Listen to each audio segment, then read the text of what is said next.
نحمده ونصلی علی رسولہ الکریم اما بعد فإن خیر الحدیث کتاب اللہ وخیر الہدی ہدی محمد صلی اللہ علیہ وسلم وشر الامور محدثاتها وکل محدثۃ بدعہ وکل بدعۃ ضلالہ وکل ضلالۃ فی النار۔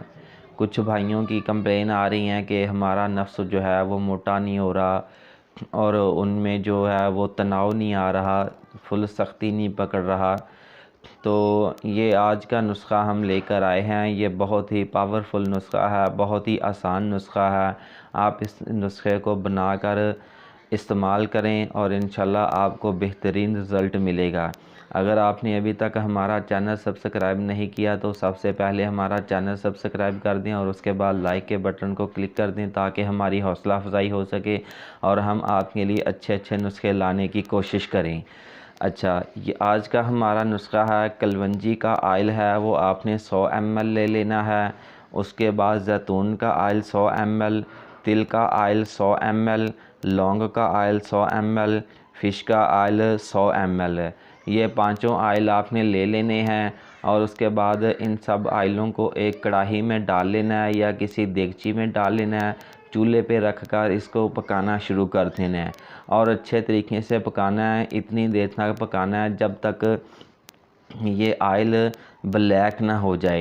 جب اچھے طریقے سے کالا ہو جائے، ایک دوسرے میں مکس ہو جائے تو آپ نے اس کو اتار کر کسی شیشی میں محفوظ کر لینا ہے تاکہ یہ آئل ضائع نہ ہو سکے، کیونکہ اس پہ آپ کا کافی خرچہ آئے گا۔ خرچہ کم آئے گا لیکن آپ کی محنت بہت زیادہ ہوگی۔